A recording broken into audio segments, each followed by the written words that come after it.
எங்களை பொறுத்த வரைக்கும் திராவிட முன்னேற்ற கழகத்துடைய கோட்டையாக திருச்சி அப்படின்னு நாங்கள் சொல்லிகிட்டே இருக்கோம்ல, அது ஏன் நாங்கள் கோட்டையாக சொல்கிறோம் அப்படிங்கிறது வந்து மே மாதம் 4ஆம் தேதி உங்களுக்கு இந்த ரிசல்ட் வரும்போது உங்களுக்கு தெரிஞ்சுக்கணும். ஏற்கனவே 9 தொகுதியிலையும் வெற்றி பெற்றிருக்கீங்க. இந்த தடவை தக்க வைக்கிறதுக்கு என்ன மாதிரியான பணிகள்? ஏற்கனவே நாங்கள் இப்போ லாஸ்ட் ஒரு 3 இயர்ஸாகவே பார்த்தீங்கன்னா நாங்கள் கட்சி வேலையை நாங்கள் ஆரம்பிச்சிட்டோமே. நான் தான் BLA 2 கூட்டம் நாங்கள் நடத்துறதுலேருந்து தலைவர் சொல்கிற மாதிரி ஓரநிலை தமிழ்நாடுங்கிறது மூலமாக போகிறது வெள்ளும் பெண்கள் விதத்தில் நாங்கள் ஏற்கனவே பூத்திலே போக ஆரம்பிச்சிட்டோம். எங்களுக்கு தேர்தல் அப்படிங்கிறது அது இன்னொரு நாளாகத்தான் நாங்கள் பார்க்குறோம். எங்களுக்கு மிகப்பெரிய பலமாக ஸ்டாலின் அப்படிங்கிற ஒரு அந்த பிராண்ட் இருக்குது. எங்களுடைய கூட்டணி கட்சியை சார்ந்திருக்கின்ற தோழமை கட்சியை சார்ந்திருக்கின்ற ஒவ்வொரு தோழர்களும் தொண்டர்களும் எங்களுக்கு மிகப்பெரிய ஒரு பலமாக பார்க்கணும். அந்த பலத்தின் காரணமாகவே சொல்கிறேன், திருச்சி மாவட்டத்தை 9க்கு 9 நாங்கள் அடிப்போம். நாங்கள் புதுமுகங்களுக்கு வாய்ப்பளிக்கப்பட்டிருக்கு.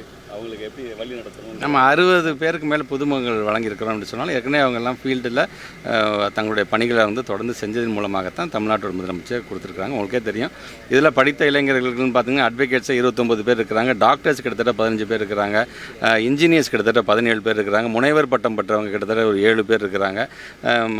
ஒட்டுமொத்தமாக பார்த்திங்கன்னா இன்றைக்கி வந்து படித்த பட்டதாரிகளாக இருக்கக்கூடியதை பார்த்திங்கன்னா கிட்டத்தட்ட 140 பேரில் இருக்கிறாங்க. ஸோ இப்படி எல்லாத்துக்குமாக ஒரு வாய்ப்பை கொடுத்துருவாங்க. எங்களுக்கு அனுபவம் வாய்ந்த தலைவர்கள் எங்களுக்கு இருக்கிறார்கள். என்ன எப்படி போகணும்னு எங்களுக்கு வழிகாட்டக்கூடிய மூத்தவர்கள் முன்னோடிகள் எங்களுடைய இயக்கத்தில் இருக்கிறாங்க.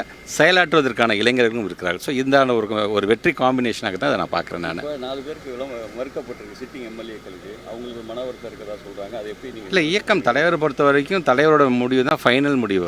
அவங்களுக்கு யாருக்கு வேணால் அந்த வாய்ப்புங்கிறது சுற்றி இப்போ நான் திருவண்ணாமலை தொகுதியில் நான் வந்து நேர்காணலுக்கு நான் போகும்போது இது கூட்டணி கட்சி கேட்குறாங்களே என்ன செய்வோம் அப்படின்னு கேட்டபோது நீங்கள் யாரை வேட்பாளராக நீங்கள் அறிவிக்கணும், அது வெற்றி பெற்ற தர வேண்டியதான் ஒரு தொண்டனுடைய கடமை. அந்த தொண்டனாக அதை நான் செய்வேன் அப்படி தான் நான் சொல்லியிருக்கோம். இப்போ எல்லாருக்குமான வாய்ப்பாக தான் மாற்றி நீ கொடுத்துட்ருக்குறாங்க. எனக்கு நேரு மேலே எல்லாமே குற்றச்சாட்டு வைக்கிறாங்க.